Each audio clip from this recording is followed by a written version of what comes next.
ನಮಸ್ಕಾರ, ನಾನು ಅಭಿಷೇಕ್ ಶೃಂಗೇರಿ. ಇವತ್ತಿನ ಈ ಒಂದು ಸಂದರ್ಶನದಲ್ಲಿ ನಮ್ಮ ಶೃಂಗೇರಿ ಕ್ಷೇತ್ರ ಹಾಗೂ ರಾಜ್ಯದ ಅತ್ಯಂತ ಹಿರಿಯ ರಾಜಕಾರಣಿಯೊಬ್ಬರು ನಮ್ಮ ಜೊತೆ ಇದ್ದಾರೆ. ಇವರು ಮಾಜಿ ಶಿಕ್ಷಣ ಸಚಿವರ ಸುಪುತ್ರರು, ಚಿಕ್ಕಮಗಳೂರು ಜಿಲ್ಲಾ ಲಯನ್ಸ್ನ ಮಾಜಿ ಗವರ್ನರ್ಗಳು ಹಾಗೂ ಜಾತ್ಯತೀತ ಜನತಾ ದಳದ ಮಾಜಿ ರಾಜ್ಯ ಮಟ್ಟದ ಕಾರ್ಯದರ್ಶಿಗಳಾಗಿ ಸೇವೆ ಸಲ್ಲಿಸಿರುವಂತಹ ಶ್ರೀಯುತ ಎಚ್.ಜಿ. ವೆಂಕಟೇಶ್ ಅವರು ನಮ್ಮ ಜೊತೆ ಇದ್ದಾರೆ. ವೆಂಕಟೇಶ್ ಅವರೇ, ಕಾರ್ಯಕ್ರಮಕ್ಕೆ ಆತ್ಮೀಯ ಸ್ವಾಗತ. ನಮಸ್ಕಾರ ಸರ್, ಹೇಗಿದ್ದೀರಾ? ಪರವಾಗಿಲ್ಲ, ಚೆನ್ನಾಗಿದ್ದೀನಿ. ವೆಂಕಟೇಶ್ ಅವರೇ, ಒಂದು ಕಡೆ ರಾಜಕೀಯ, ಉದ್ಯಮ ಎಲ್ಲ ವಿಚಾರಗಳ ಮಾತಾಡೋಕ್ಕಿಂತ ಮೊದಲನೇದಾಗಿ ಶಿಕ್ಷಣ ಸಚಿವರ ಸುಪುತ್ರರಾಗಿರುವಂಥದ್ದು, ಮಾಜಿ ಶಿಕ್ಷಣ ಸಚಿವರಾಗಿರುವಂತಹ ಗೋವಿಂದೇಗೌಡರ ಸುಪುತ್ರರು, ಆ ಒಂದು ಹೆಸರು ನಿಮ್ಮ ಒಂದು ಜೀವನದಲ್ಲಿ ಎಷ್ಟು ಒಂದು ಪ್ರಾಮುಖ್ಯತೆಯನ್ನು ಪಡ್ಕೊಂಡಿದೆ? ನನಗೆ ನನ್ನ ಜೀವನದಲ್ಲಿ ಇಂಥವ್ರ ಮಗ ಆಗಿ ಹುಟ್ಟಿದ್ದೀನಲ್ಲ ಅಂತ ಹೇಳೋದೊಂದು ದೊಡ್ಡ ಹೆಮ್ಮೆ ನನಗೆ. ಈಗ ನಾನು ಎಲ್ಲೇ ಹೋದ್ರೂ ರಾಜಕಾರಣಿಗಳು ಅಂದರೆ ಜನಗಳು ನೋಡುವಂಥ ರೀತಿಯೇ ಬೇರೆ, ಅವರನ್ನು ಬೇರೆ ಥರದಲ್ಲೇ ಯೋಚನೆ ಮಾಡ್ತಾರೆ. ಗೋವಿಂದೇಗೌಡರ ಮಗ ಅಂತ ಹೇಳಿದಾಗ ನನಗೆ ಕೊಡುವಂಥ ಗೌರವ ಉಂಟಲ್ಲ, ಅದು ನನಗೆ ಭಾಳ ಎಲ್ಲೋ ಒಂದು ಕಡೆ ಹೆಮ್ಮೆ ಅನಿಸುತ್ತೆ. ಈಗ ಯಾಕಂದ್ರೆ ಪ್ರತಿ ಯಾವುದೇ ಒಂದು ಕಾರ್ಯಕ್ರಮ ನೋಡಲಿ, ಅದು any party, BJP, Congress, JDS, ಯಾವುದೇ ಕಾರ್ಯಕ್ರಮದಲ್ಲಿ ಅಥವಾ ರಾಜಕೀಯ ಕಾರ್ಯಕ್ರಮ ಆಗಲಿ, ಸಾರ್ವಜನಿಕ ಕಾರ್ಯಕ್ರಮ ಆಗಲಿ, ಎಲ್ಲಿ ಆ ಕಾರ್ಯಕ್ರಮದಲ್ಲಿ ಒಬ್ಬರಲ್ಲ ಒಬ್ರು ರಾಜಕಾರಣಿಗಳಾಗಿರ್ಬೋದು ಅಥವಾ ಬೇರೆ ಯಾರು ಕೂಡ ಗೋವಿಂದೇಗೌಡರ ಹೆಸರನ್ನ ಹೇಳ್ತಾರೆ. ಈ ಶೃಂಗೇರಿ ಕ್ಷೇತ್ರ ಹೌದು, ಬೇರೆ ಕಡೆ ಹೌದು, ಶೃಂಗೇರಿ ಕ್ಷೇತ್ರ ಮಟ್ಟದಲ್ಲಿ ಹೇಳ್ತಾರೆ. ಆ ಒಂದು ಹೆಸರು ಇದೆಯಲ್ಲ, ಆ ಒಂದು ಹೆಸರು ಈ ರೀತಿ ಅಂದ್ರೆ ಬೇರೆ ಬೇರೆ ಪಕ್ಷದವರು ಕೂಡ ಆ ಒಂದು ಹೆಸರನ್ನು ಹೇಳ್ತಾ ಇರೋದು ಎಷ್ಟು ಖುಷಿ ಆಗುತ್ತೆ. ಭಾಳ ಸಂತೋಷ ಪಡುವಂಥ, ಹೆಮ್ಮೆ ಪಡುವಂಥದ್ದು. ನನ್ನ ಯಾವುದೇ ರಾಜಕಾರಣಿಗಳಾದ್ರೂ ಅವರು ಚುನಾವಣೆಗೆ ಮಾತ್ರ ಅವರ ಪಕ್ಷವನ್ನು ಉಪಯೋಗಿಸ್ಕೊಬೇಕು. ಚುನಾವಣೆಯಲ್ಲಿ ಗೆದ್ದ ಮೇಲೆ ಎಲ್ಲರನ್ನೂ ಒಂದೇ ರೀತಿಯಲ್ಲಿ ನ್ಯಾಯವಾದಂಥ ಒಂದು ತೀರ್ಮಾನ ಕೊಡುವಂಥದ್ದು ರಾಜಕಾರಣಿಗಳ ಲಕ್ಷಣ. ಆ ಥರದಲ್ಲಿ ಅವ್ರು ಮಾಡಿದ್ದಾರೆ. ಏನೋ ಗೋವಿಂದೇಗೌಡರು ಅಂದ್ರೆ ಹಲವಾರು ವಿಷಯಗಳನ್ನ ಅಂದ್ರೆ ಅವರು ಹಲವಾರು ವಿಷಯಗಳನ್ನ ಮೈಗೂಡಿಸ್ಕೊಂಡಂಥವ್ರು, ಹಲವಾರು ಆದರ್ಶಗಳನ್ನ ಇಟ್ಕೊಂಡವ್ರು. ಅಂದ್ರೆ ಬೇರೆಯವ್ರಿಗೆ ಈಗಿನ ಜನತೆಯು ಕೂಡ ಅವ್ರ ಹೆಸರನ್ನ ಹೇಳ್ತಾರೆ, ಅವರ ಆದರ್ಶಗಳನ್ನ ಕೆಲವರು ಪಾಲಿಸ್ತಾರೆ. ಅಂದ್ರೆ ಅವರು ಒಂದು ವ್ಯಕ್ತಿತ್ವ ವಿಭಿನ್ನವಾಗಿರುವಂಥದ್ದು. ಹಾಗೆ ಆ ಗೋವಿಂದೇಗೌಡರ ಆದರ್ಶಗಳಾಗಿರ್ಬೋದು, ಅವರ ಒಂದು ನಡತೆಗಳು, ಅವರು ನಿಮ್ಮ ಒಂದು ಜೀವನದಲ್ಲಿ ಯಾವ ರೀತಿಯಾಗಿ ಇನ್ಸ್ಪಿರೇಷನ್ ಆಗಿದೆ? ತುಂಬ ಇಂಪ್ಯಾಕ್ಟ್ ಆಗಿದೆ. ನನ್ನ ಲೈಫ್ನಲ್ಲಿ ನಾನು ಒಂದು ಪ್ರಿನ್ಸಿಪಲ್ ಲೈಫ್ ಲೀಡ್ ಮಾಡ್ತಾ ಇದ್ರೆ ಅದಕ್ಕೆ ನನಗೆ ಮೇಯ್ನ್ ಇನ್ಸ್ಪಿರೇಷನ್ನೇ ಫಾದರ್. ಅವರ ಒಂದು ಆದರ್ಶನೇ ನನಗೆ ಒಂದು ಇದು. ನಾನು ಯಾವತ್ತೂ ಡಿವಿಯೇಷನ್ ಆಗಿಲ್ಲ. ಬಟ್ ಆದರೆ ನನಗೆ ಒಳ್ಳೆ ರೀತಿಯ ಎಜುಕೇಷನ್ ಫಾದರ್ ಕೊಟ್ಟಿದ್ದಾರೆ. ಸಣ್ಣಲ್ಲೇ ನನ್ನ ತಗೊಂಡು ಮೈಸೂರಿನಲ್ಲಿ ರಾಮಕೃಷ್ಣ ವಿದ್ಯಾಶಾಲೆಯಲ್ಲಿ ವ್ಯಾಸಂಗ ಮಾಡಲಿಕ್ಕೆ ಅವಕಾಶ ಕೊಟ್ಟರು. ರೆಸಿಡೆನ್ಷಿಯಲ್ ಸ್ಕೂಲ್ ಅದೆಲ್ಲ ಎಲ್ಲರಿಗೂ ಸಿಕ್ಕ. 1965ನಲ್ಲಿ ನನ್ನನ್ನು ತಗೊಂಡು ಮೈಸೂರಲ್ಲಿ ಸೇರಿಸಿದ್ರು. ಅಲ್ಲಿ ವಾತಾವರಣ, ಅಲ್ಲಿ ಕಾಂಟ್ಯಾಕ್ಟ್ಸು. ಈಗ ನಿಮಗೆಲ್ಲ ಗೊತ್ತಿದೆ, ಹಿರಿಯ ರಾಜಕಾರಣಿ SM ಕೃಷ್ಣ ಸಹಿತ ಅಲ್ಲೇ ಓದಿರೋಂಥದ್ದು, ರಾಮಕೃಷ್ಣ ವಿದ್ಯಾಶಾಲೆ ಓದಿರೋಂಥದ್ದು. ಎಲ್ಲೋ ಒಂದು ಆ ವಾತಾವರಣ ನನಗೆ ಇನ್ಸ್ಪಿರೇಷನ್ ಕೊಡ್ತು, ಒಳ್ಳೆ ಇದು ಕೊಡ್ತು. ಸೊ ಫಾದರ್ ನನಗೆ ನನ್ನ ಲೈಫಲ್ಲಿ ಭಾಳ ಇಂಪ್ಯಾಕ್ಟ್ ಮಾಡಿದ್ದಾರೆ. ಅದು ಇವತ್ತು ನಾನು ಅವರನ್ನ ಜ್ಞಾಪಿಸ್ಕೊಳ್ತಾ ಇರ್ತೀನಿ, ಅವರ ಆದರ್ಶವನ್ನು ಜ್ಞಾಪಿಸ್ಕೊಳ್ತಾ ಇರ್ತೀನಿ. ಎಲ್ಲೋ ಒಂದ್ ಕಡೆ ನಿಮ್ಮ ತಂದೆಯವರು ರಾಜಕೀಯವಾಗಿ ಉನ್ನತ ಸ್ಥಾನವನ್ನೇ ಏರಿದ್ರು. 3 ಬಾರಿ ಶಾಸಕರಾಗಿ, ಶಿಕ್ಷಣ ಸಚಿವರಾಗಿ, ರಾಜ್ಯದ ಮೂಲೆ ಮೂಲೆಗೂ ಕೂಡ ಗೋವಿಂದೇಗೌಡರು ಗೊತ್ತು. ಆದ್ರೆ ಎಲ್ಲೋ ಒಂದ್ ಕಡೆ ನೋಡಿದ್ರೆ ಅವರ ಹೆಸರನ್ನ ಬಳಸ್ಕೊಂಡು ನೀವು ರಾಜಕೀಯವಾಗಿ ಯಾಕೆ ಮುಂದೆ ಬರಕ್ ಹೋಗಿಲ್ಲ? ನಿಮಗೆ ಸಿನ್ಸಿಯರಾಗಿ ನಾನು ಹೇಳ್ಬೇಕಂದ್ರೆ, ಫಾದರಿಗೆ ನಾನು ರಾಜಕೀಯ ಬರುವಂಥದ್ದು ಇಷ್ಟ ಇರಲಿಲ್ಲ. ಅವರು ನೀವು ಬಹುಶಃ ಫಾದರ್ ಶಿಷ್ಯಂದ್ರು ತುಂಬ ಜನ ಇದ್ದಾರೆ. ಯಾರನ್ನೇ ನೀವು ಕೇಳಿದ್ರು ನನ್ನ ಮಗನಿಗೆ ಬೇಡ ರಾಜಕೀಯ, ಅವನು ಡಿಫ್ರೆಂಟ್ ಆ್ಯಂಗಲ್ನವನು, ಅವನಿಗೆ ರಾಜಕೀಯ ಸೂಟ್ ಆಗಲ್ಲ, ಈ ರಾಜಕೀಯ ವಾತಾವರಣ ಆಗ್ತಾ ಇದೆ, ಸೊ ಅದಕ್ಕೆ ಹಾಗಾಗಿ ಅವ್ನು ಹೇಳಿಬಿಡಿ ಅಂತೇಳಿ. ಅವ್ರ ಪವರ್ಲಿದ್ದಾಗಲೂ ನಾನು ಯಾವುದೇ ಥರದ ಈಗ ಜಿಲ್ಲಾ ಪಂಚಾಯತಿ ನಿಲ್ಬೋದಿತ್ತು ಅಥವಾ ತಾಲೂಕ್ ಪಂಚಾಯತಿ ಈ ಥರ ಎಲ್ಲೋ ಒಂದು ಕಡೆ ಅವಕಾಶ ತೊಗೊಬೋದಿತ್ತು. ತಂದೆಯವರ ಹೆಸರು ಭಾಳ ಸ್ಟ್ರಾಂಗ್ ಆಗೇ ಇತ್ತು, ಆಮೇಲೆ ಪಕ್ಷನೂ ಸ್ಟ್ರಾಂಗ್ ಆಗಿತ್ತು. ನೀವು ಚುನಾವಣೆಗೆಲ್ಲ ಸ್ಪರ್ಧೆ ಮಾಡಿದ್ರೆ ಅವ್ರು ಇರುವ ಸಂದರ್ಭದಲ್ಲಿ, ಅವರು ರಾಜಕೀಯವಾಗಿ ಸಕ್ರಿಯವಾಗಿದ್ದ ಸಂದರ್ಭದಲ್ಲಿ ಇದ್ದ ಸಂದರ್ಭ ನೀವೇ ಏನು ಜಿಲ್ಲಾ ಪಂಚಾಯತಿ ಯಾವ್ದಾದ್ರು ಒಂದು ಚುನಾವಣೆ ಸ್ಪರ್ಧೆ ಮಾಡಿದ್ರೆ ಬಹುಶಃ ಗೆಲ್ಲಕ್ಕೂ ಈಸಿ ಆಗ್ತಿತ್ತು, ನಿಮ್ಮ ಒಂದು ರಾಜಕೀಯಕ್ಕೂ ಕೂಡ ಒಂದು ಭದ್ರ ಬುನಾದಿ ಸಿಗ್ತಾ ಇತ್ತ ಅಂತ ಅವಕಾಶ ಸಿಗ್ತಾ ಇತ್ತು. ಬಟ್ ಆದ್ರೆ ನನಗೆ ಭಾಳ ಆಸಕ್ತಿ ಇರಲಿಲ್ಲ. ಸಿನ್ಸಿಯರ್ ಆಗಿ ಹೇಳ್ಬೇಕಂದ್ರೆ ಆಸಕ್ತಿ ನನಗೆ ಇರಲಿಲ್ಲ. ಬಹುಶಃ ಫಾದರ್ ಜೀವಂತವಾಗಿದ್ದರೆ ಬಹುಶಃ ನಾನು ಚುನಾವಣೆ ನಿಲ್ಲಿಕ್ಕೂ ಸಹಿತ ಒಪ್ಪಿಗೆ ಕೊಡ್ತಿರ್ಲಿಲ್ಲ ಅವರು. ನೀವು ಹಲವಾರು ಇದಾಗತ್ತೆ, ಕೆಲವೊಂದು ಬಾರಿ ನೀವು JDS ಪಕ್ಷವನ್ನು ಬಿಟ್ಟು ಕಾಂಗ್ರೆಸ್ಗೆ ಹೋಗ್ತಾರೆ, ನಂತರ ವಾಪಸ್ JDS ಬಿಟ್ಟಂತಲ್ಲ. ಅವಾಗ ಏನಾಯ್ತಂದ್ರೆ ನಿಮಗೆ ಡಿವಿಷನ್ ಆಯ್ತು, ಜನತಾದಳ ಡಿವಿಷನ್ ಆದಂತ ಸಂದರ್ಭದಲ್ಲಿ ಎಲ್ಲೋ ಒಂದ್ ಕಡೆ ಈಗ BL ಶಂಕರ್ ಅವರು ನನಗೆ ನನ್ನ ಮಿಸ್ಸಸ್ ಬ್ರದರ್ ಇಲ್ಲ ಅವ್ರು ನನಗೆ ರಾಜಕೀಯವಾಗಿ ಒಟ್ಟಿಗೆ ಎಲ್ಲ ಬೆಳೀತಿದ್ದಂಥವ್ರು. ಅದು ಎಲ್ಲೋ ಒಂದ್ ಕಡೆ ಅವರ ಒಂದು ನಿಲುವು, ಅವರು ದಳದಲ್ಲೇ ಇದ್ದವರಲ್ಲ, ಅವರ ನಿಲುವು ಎಲ್ಲೋ ಒಂದ್ ಕಡೆ ನನಗೆ ಅನಿವಾರ್ಯ ಆಯಿತು. ನಾನು ಕಾಂಗ್ರೆಸ್ಗೆ ಸೇರ್ಬೇಕಾಯ್ತು. ಕಾಂಗ್ರೆಸ್ಗೆ ಸೇರಿದ ಅಲ್ಲಿ ವಾತಾವರಣ ನಂಗೆ ಅಷ್ಟೊಂದು ಖುಷಿ ಆಗಲಿಲ್ಲ. ಏನು ಅಲ್ಲಿ ವಾತಾವರಣ ಅಷ್ಟೊಂದು ಖುಷಿ ಆಗಿರಲಿಲ್ಲ. ಬಟ್ ಕುಮಾರಸ್ವಾಮಿಯವರ ಆತ್ಮೀಯತೆ, ಕುಮಾರಸ್ವಾಮಿಯವರು ಇಲ್ಲಿ ಎಲ್ಲಿ ಸುತ್ತಮುತ್ತ ಎಲ್ಲೇ ಬಂದ್ರು ಫಾದರ್ನ ಬಂದು ನೋಡುವಂಥದ್ದು, ಅವ್ರು ಮಾತಾಡುವಂಥ ರೀತಿ ಇವತ್ತೂ ನನಗೆ ಕುಮಾರಸ್ವಾಮಿಯವರ ಬಗ್ಗೆ ವೈಯಕ್ತಿಕವಾಗಿ ಭಾಳ ರೆಸ್ಪೆಕ್ಟ್ ಇದೆ. ಬಹುಶಃ ಅವರ ದೃಷ್ಟಿನಲ್ಲಿ ಎಲ್ಲೋ ಒಂದು ಕಡೆ ವೆಂಕಟೇಶ್ ಅವರನ್ನು ರಾಜಕೀಯಕ್ಕೆ ನಿಲ್ಲಿಸಿದ್ರೆ ಅವ್ರ ತಂದೆ ನೇಮ್ ಎನ್ಕ್ಯಾಶ್ ಆಗ್ಬೋದನ್ನೋ ಒಂದು ಅಭಿಪ್ರಾಯ ಅವ್ರ ಹತ್ರ ಇತ್ತೇನೋ. ಬಟ್ ನನಗೆ ತುಂಬ ಪ್ರೆಷರು ಕುಮಾರಸ್ವಾಮಿಯವರು, ನೀವು ಒಂದು ಪ್ರಯತ್ನ ಮಾಡೋಣ ಅಂತೇಳಿ ಒಂದು ಪ್ರೆಷರ್ ಮಾಡಿದರು. ಇಲ್ಲೋ ಒಂದು ಸಂದರ್ಭ ಬಂತು, ಹಾಗಾಗಿ ಫಾದರು ಇರಲಿಲ್ಲ, ನೋಡೋಣ ಅಂತೇಳಿ ಟ್ರೈ ಮಾಡಿದೆ. ಆಮೇಲೆ ಅನಿಸ್ತು 2018ರಲ್ಲಿ ಮೊದಲ ಬಾರಿಗೆ ಚುನಾವಣಾ ರಾಜಕೀಯಕ್ಕೆ ಬಂದಿದ್ದು. ಚುನಾವಣಾ ರಾಜಕೀಯ ಗೆಲ್ತೀರಾ. ಕೊನೆ ಕ್ಷಣದಲ್ಲಿ ನಿಮ್ದೇನು ಬಹಳ ವರ್ಷಗಟ್ಟಲೆ ತಯಾರಿ ಆಗಿರ್ಲಿಲ್ಲ, ಕೆಲವು ತಿಂಗಳ ಹಿಂದೆ ನೀವು ಘೋಷಣೆ ಮಾಡ್ತೀರಾ, ಚುನಾವಣೆಗೆ ನಿಲ್ತೀರಾ. ಎಲ್ಲೋ ಒಂದ್ ಕಡೆ ನೀವು ಕಾಂಗ್ರೆಸ್ ಅಲ್ಲಿ ಇದ್ದೀರಾ ಅಥವಾ JDS ಪಕ್ಷ ಬಿಟ್ಟು ಬೇರೆ ಪಕ್ಷಕ್ಕೆ ಹೋಗಿದ್ರೆ, ಯಾಕಂದ್ರೆ JDS ಕಳೆದ ಒಂದು 15-20 ವರ್ಷಗಳಿಂದ ಇಲ್ಲಿ ತನ್ನ ಅಂದ್ರೆ ಒಂದು ಸಂಘಟನೆ ಆಗಿ ಹಿನ್ನಡೆ ಆಗಿರುವಂತದ್ದು, ನಿರಂತರವಾಗಿ ಚುನಾವಣೆಗಳಲ್ಲಿ ಹಿನ್ನಡೆಯನ್ನು ಅನುಭವಿಸ್ತಾ ಇದೆ. ನೀವು ಬೇರೆ ಪಕ್ಷ ನಿಂತಿರ ಬಹುಶಃ ಗೆಲ್ಲುವ ವಿಶ್ವಾಸ ಆಯ್ತಾ? ಇಲ್ಲ, ನನಗೆ ಆ ಇಂಟ್ರೆಸ್ಟ್ ಇವತ್ತೂ ಇಲ್ಲ. ನನಗೆ ಈಗ ಯಾರೇ ಒಂದು ಅವಕಾಶ ಕೊಡ್ತೀನಿ ಅಂತ ಹೇಳಿದ್ರು ನನಗೆ ರಾಜಕೀಯವಾಗಿ ನನಗೆ ಇಂಟ್ರೆಸ್ಟ್ ಇಲ್ಲ. ಎಲ್ಲ ಒಂದ್ ಕಡೆ ನಾನು ಜನತಾ ದಳದಲ್ಲೇ ಇದ್ದೀನಿ, ಅಲ್ಲೇ ಉಳಿತೀನಿ. ಅದು ಕುಮಾರಸ್ವಾಮಿ ಅವ್ರಿಗೂ ನಾನು ಹೇಳಿದ್ದೀನಿ, ನನಗೆ ನಾನು ಬೇರೆ ತರ ತೀರ್ಮಾನ ತಗೊಳ್ತೀನಿ ಅಂತ ಯಾವುದೇ ತರ ಅಭಿಪ್ರಾಯ ಮಾಡ್ಬಿಡಿ, ನಾನು ನಿಮ್ ಜೊತೆನಲ್ಲೇ ಇದ್ದೀನಿ, ಬಟ್ ಸಕ್ರಿಯವಾಗಿ ಇರ್ಲಿಕ್ಕೆ ಆಗಲ್ಲ, ಸಕ್ರಿಯ ರಾಜಕಾರಣದಲ್ಲಿ ಬೇಡ ಅಂತ. ಯಾಕಂದ್ರೆ ನನಗೂ 70 ವರ್ಷ ಆಯ್ತು. ಅದೇ ನನಗೆ ಫಾದರ್ ಮಿನಿಸ್ಟರ್ ಆದಂತ ಸಂದರ್ಭದಲ್ಲಿ ನನ್ನ ಹತ್ರನೂ ಯೂತ್ ಪವರ್ ಇತ್ತು, ತುಂಬಾ ಆಕ್ಟಿವ್ ಆಗಿರುವಂತ ಇದಿತ್ತು. ಬಿಸ್ನೆಸ್ ಅಲ್ಲೂ ನಾನು ಆಕ್ಟಿವ್ ಆಗಿದ್ದೆ. ಆಗ ಈಗ 2018ರ ಚುನಾವಣೆಗೆ ಸ್ಪರ್ಧೆ ಮಾಡ್ತೀರಾ. ಚುನಾವಣೆಯಲ್ಲಿ ಸೋಲು ಗೆಲುವು ಸರ್ವಸಾಮಾನ್ಯವಾಗಿರುವಂತದ್ದು. ನಂತರ ದಿನಗಳಲ್ಲಿ ಯಾಕೆ ನೀವು, ಯಾಕಂದ್ರೆ ಒಂದು ಬಾರಿ ಚುನಾವಣೆ ಒಂದೇ ಬಾರಿಯಲ್ಲಿ ಚುನಾವಣೆಯಲ್ಲಿ ಗೆಲುವು ಸಿಗತ್ತೆ ಅನ್ನೋದು ಕಷ್ಟ. ಕೆಲವರು 2 ಬಾರಿ, ಈಗ ಹಿಂದೆ ನಮ್ಮ ಮಾಜಿ ಸಚಿವರ DN ಜೀವರಾಜ್ ಅವ್ರನ್ನ ಲೆಕ್ಕೊಂಡ್ರೆ 2 ಬಾರಿ ಸೋತು 3ನೇ ಬಾರಿ ಗೆದ್ದಿರುವಂತದ್ದು. ರಾಜೇಗೌಡರು ಕೂಡ 1 ಬಾರಿ ಸೋತು 2ನೇ ಬಾರಿ ಗೆದ್ದಿರುವಂತದ್ದು. ಆಗ ಹೆಚ್ಚು ವೆಂಕಟೇಶ್ವರ ಯಾಕೆ ನಂತರ ದಿನಗಳಲ್ಲಿ ಪ್ರಯತ್ನ ಪಟ್ಟಿಲ್ಲ? ನನಗೆ ರಾಜಕೀಯ ಆಕ್ಚುಯಲ್ ಫೀಲ್ಡಿಗೆ ಹೋದ್ಮೇಲೆ ರಾಜಕೀಯ ಏನಂತ ಹೇಳಿ ಅರ್ಥ ಆಯ್ತು. ಇದು ನಮಗೆ ಸೂಟ್ ಆಗಲ್ಲ ಅನ್ನೋದನ್ನ ಫಾದರ್ ತೀರ್ಮಾನ ಮಾಡಿದ್ರು, ಅದು ಕರೆಕ್ಟ್ ಅಂತ ಹೇಳೋದು ನನಗೆ ಅನಿಸ್ತು. ಸೊ ಆಮೇಲೆ ನಾನು ರಾಜಕೀಯದಲ್ಲಿ ಸುಧಾಕರ್ ಶೆಟ್ಟರಿಗೆ ನನ್ನ ಸಿನ್ಸಿಯರ್ ಸಪೋರ್ಟ್ ಮಾಡಿದ್ದೀನಿ. ನಾನು ಅವ್ರ ದಳದಿಂದ ನಿಂತಾಗ ಅವರಿಗೆ ಸಿನ್ಸಿಯರ್ ಆಗಿ ನಾನು ಸುಧಾಕರ್ ಶೆಟ್ಟರಿಗೆ ನನ್ನ ಪ್ರಯತ್ನ ನಾನು ಮಾಡಿದ್ದೀನಿ. ಬಟ್ ಆದರೆ ಜನ ಒಪ್ಪಬೇಕಲ್ಲ. ಸುಧಾಕರ್ ಶೆಟ್ಟರು ಪಾಪ ಸಿಂಪಲ್ ಆಗಿ ಒಳ್ಳೆ ರೀತಿಯಲ್ಲೇ ಕೆಲಸ ಮಾಡಿದ್ದಾರೆ. ಅವ್ರದ್ದು ಚುನಾವಣೆ ಒಳ್ಳೆ ರೀತಿಯಲ್ಲೇ ಮಾಡಿದ್ದಾರೆ. ನಾವು ಎಲ್ಲ ಸಿನ್ಸಿಯರ್ ವರ್ಕ್ ಮಾಡಿದ್ವಿ, ಅದನ್ನು ಪ್ರತಿಫಲ ಕೊಡಲಿಲ್ಲ. ಬಹುಶಃ ಎಲ್ಲೋ ಒಂದು ಕಡೆ ನೀವು ಹೇಳಿದಾಗೆ ಸ್ವಲ್ಪ ಹಿನ್ನಡೆ ಆಗಿರ್ಬೋದು, ಜನತಾ ದಳಕ್ಕೆ ಹಿನ್ನಡೆ ಆಗಿರ್ಬೋದು. ಅದೇ ನೀವು ಫಾದರ್ ಟೈಮ್ ತಗೊಂಡ್ರೆ, ನೀವು ಫಾದರ್ ಅವರು ಮಿನಿಸ್ಟರ್ ಆದಂಥ ಸಂದರ್ಭದಲ್ಲಿ ನನ್ನ ಲಾಸ್ಟ್ ಟೆನ್ಯೂರ್ ನಾನು ಅವ್ರದ್ದು ಹೇಳ್ತಾ ಇರೋದು, ಅವಾಗ ಕೊಪ್ಪದಲ್ಲಿ 11ಕ್ಕೆ 11 ತಾಲೂಕ್ ಪಂಚಾಯತಿ ಸೀಟ್ಸ್ಗಳು ಜನತಾ ದಳ ಬಂದಿತ್ತು. 3ಕ್ಕೆ 3 ಜಿಲ್ಲಾ ಪಂಚಾಯತಿ ಜನತಾ ದಳ ಬಂದಿತ್ತು. NR-ಪುರದಲ್ಲಿ 11ಕ್ಕೆ 10 ತಾಲೂಕ್ ಪಂಚಾಯತಿ ಜನತಾ ದಳ ಬಂದಿತ್ತು. 2ಕ್ಕೆ 2 ಜಿಲ್ಲಾ ಪಂಚಾಯತಿ ಜನತಾ ದಳ. ಅಂದ್ರೆ ಆ ತರದ ವಾತಾವರಣ ಇತ್ತು. ಮತ್ತೆ ಎಲ್ಲಾ ಕೋಆಪರೇಟಿವ್ ಫೀಲ್ಡ್ ಸೊಸೈಟೀಸ್ ಏನಿದೆ, ಆ ಸೊಸೈಟೀಸ್ ಎಲ್ಲ ಫುಲ್ ಜನತಾ ದಳದ ಕೈನಲ್ಲೇ ಇತ್ತು. ಅವತ್ತೆಲ್ಲ ಒಂದ್ ಕಡೆ ಫಾದರ್ ಒಂದು ರೂಲಿಂಗ್ ಕೊಟ್ರೆ ಅದನ್ನ ಒಪ್ಪುವಂತ ಸ್ಥಿತಿನಲ್ಲಿ ಎಲ್ಲ ಕಾರ್ಯಕರ್ತರು ಇದ್ರು. ಅವ್ರು ಕೊಡ್ಬೇಕಾದ್ರು ಅಷ್ಟೇ, ಸುಮ್ಮನೆ ಯಾವುದೋ ಒಂದ್ ಕಡೆ ಸೈಡ್ ಮಾಡಿ ಕೊಡ್ತಾ ಇರ್ಲಿಲ್ಲ. ಒಂದು ತೀರ್ಮಾನಕ್ಕೆ ಬಂದ್ರೆ ಅದ್ರ ಬಗ್ಗೆ ನೆಕ್ಸ್ಟ್ ಕ್ವಶನ್ ಮಾಡ್ತಿರ್ಲಿಲ್ಲ. ಅಂದ್ರೆ ಎಲ್ಲೋ ಒಂದ್ ಕಡೆ ಕರೆಕ್ಟ್ ಆಗಿದೆ ಅಂತೇಳಿ ಒಳ್ಳೆ ಲೀಡರ್ಶಿಪ್ನ ಅವ್ರು ಕೊಟ್ಟಿದ್ರು. ಅವ್ರ ಪೊಲಿಟಿಕಲ್ ರಿಟೈರ್ಮೆಂಟ್ ಆದ್ಮೇಲೆ ಎಲ್ಲೋ ಒಂದ್ ಕಡೆ ಜನತಾ ದಳ. ನೀವು ಆಗ ಒಂದು ಮಾತನ್ನ ಹೇಳಿದ್ರಿ, ನಿಮ್ಮ ತಂದೆಯವರ ಶಿಷ್ಯಂದ್ರು ಈಗ ಎಲ್ಲ ತುಂಬಾ ಜನ ಇರುವ ಒಂದು ಮಾತನ್ನ ಹೇಳಿದ್ರಿ. ಬಹುಶಃ JDS ಗಿಂತ ಹೆಚ್ಚಾಗಿ BJP ಕಾಂಗ್ರೆಸ್ನಲ್ಲಿ ಈಗ ಹೆಚ್ಚಾಗಿರೋದನ್ನ ನಾವು ನೋಡ್ತಾ ಇದೀವಿ. ಅಂದ್ರೆ ಗೋವಿಂದೇಗೌಡರ ಜೊತೆ ಇದ್ದಂಥವ್ರು ಅವರ ಫಾಲೋವರ್ಸ್ ಆಗಿದ್ರು. ಅವ್ರೀಗ ಕೆಲವರು ಜಿಲ್ಲಾ ಪಂಚಾಯತಿಗೆ ಹೋದ್ರು, ಕೆಲವರು ಉನ್ನತವಾದ ಹುದ್ದೆಯನ್ನು ಕೂಡ ಅಲಂಕರಿಸಿರೋದು ಬಹಳ ಜನವನ್ನ ನೋಡಿದ್ವಿ. ಅಂದ್ರೆ ಬಹುಶಃ ಅವರೆಲ್ಲರೂ ಕೂಡ JDS ಪಕ್ಷದಲ್ಲೇ ಇದ್ದಿದ್ರೆ ಶೃಂಗೇರಿ ಕ್ಷೇತ್ರ ಇನ್ನೂ ಕೂಡ JDS ಸಂಘಟನೆ ಚೆನ್ನಾಗಿರ್ತಿತ್ತು. ನೀವೇನು ಹೇಳ್ತಿದ್ರೆ ಅದ್ರ ಬಗ್ಗೆ ನಾನು ಒಪ್ತೀನಿ. ತಂದೆಯವ್ರ ಜೊತೆನಲ್ಲಿದ್ದಂಥ ತುಂಬಾ ಜನಗಳು ಇವತ್ತು ಬೇರೆ ಪಕ್ಷದಲ್ಲಿ ಹೋಗಿ ಉನ್ನತ ಸ್ಥಾನಗಳಲ್ಲಿ ಇದ್ದಾರೆ. ಯಾಕಂದ್ರೆ ಜನತಾ ದಳ ಎಲ್ಲೋ ಒಂದ್ ಕಡೆ ಅದರ ಅಸ್ತಿತ್ವನ್ನೇ ಕಳ್ಕೊಳ್ಳಿಕ್ಕೆ ಶುರು ಮಾಡಿ, ರಾಜ್ಯದಲ್ಲಿ ಜೊತೆನಲ್ಲಿ ಕ್ಷೇತ್ರದಲ್ಲೂ ಅಷ್ಟೇ. ಸೊ ಅವಾಗ ಅವ್ರು ಎಲ್ಲೋ ಒಂದ್ ಕಡೆ ಅವ್ರ ರಾಜಕೀಯಕ್ಕೆ ಒಂದು ನೆಲೆ ಬೇಕಲ್ಲ. ಸೊ ಹಾಗಾಗಿ ಕೆಲವರು ಕಾಂಗ್ರೆಸ್ಗೆ ಹೋಗಿದ್ದಾರೆ, ಕೆಲವರು BJPಗೆ ಹೋದ್ರು, ಕೆಲವರು ಜನತಾ ದಳದಲ್ಲೇ ಉಳಿದ್ರು. ಈಗ ರಾಜೇಂದ್ರ ಅಂತವರೆಲ್ಲ ಜನತಾ ದಳದಲ್ಲೇ ಉಳಿದಿದ್ದಾರೆ, ಇದಾಗಿಲ್ಲ. ಕೆಲವರು JDS ಪಕ್ಷವನ್ನು ಬಿಟ್ಟು ಹೋದಂತ ಎಕ್ಸಾಂಪಲ್ ಕೊಡೋದಾದ್ರೆ, ಈಗ ರಾಮಸ್ವಾಮಿ ಅವರಾಗಿರ್ಬೋದು, ಅವರು ಜಿಲ್ಲಾ ಪಂಚಾಯತಿ ಉಪಾಧ್ಯಕ್ಷರಾಗ್ತಾರೆ, DCC ಬ್ಯಾಂಕ್ಗೆ ಹೋಗ್ತಾರೆ.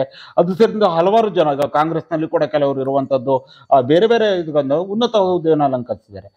HD ವೆಂಕಟೇಶ್ವರಿಗೆ ಅನಿಸ್ತಿರ್ಲಿಲ್ಲ ಇವತ್ತು ನಾನು ಕೂಡ ಒಂದು ರಾಜಕೀಯವಾಗಿ ಬೆಳಿಬೇಕು, ಉನ್ನತ ಹುದ್ದೆಗೆ ಹೋಗ್ಬೇಕು, ತಂದೆಯವ್ರ ತರನೇ ನಾನು ಕೂಡ ರಾಜ್ಯ ಮಟ್ಟದಲ್ಲಿ ಹೆಸರು ಮಾಡಬೇಕು ಅಂತ ಯಾವತ್ತು ಕೂಡ ಅನಿಸ್ತಿರ್ಲಿಲ್ವಾ? ಇಲ್ಲ, ನಿಮಗೆ ನಾನೊಬ್ಬ ವಿಭಿನ್ನವಾದಂಥ ವ್ಯಕ್ತಿ. ನನಗೆ ಆ ಥರ ಆಸೆ ಪಡುವಂತಾನೆ ಅಲ್ಲ. ನಾನು ಎಲ್ಲೋ ಒಂದು ಕಡೆ ಪೊಲಿಟಿಕಲಿ ಒಂದು ಪೊಸಿಷನ್ ಬೇಕು ಅಥವಾ ಮಿನಿಸ್ಟರ್ ಆಗಬೇಕು ಆ ಥರ ಕನಸು ಕಾಣೋಂಥ ಮನುಷ್ಯನೇ ಅಲ್ಲ ನಾನು.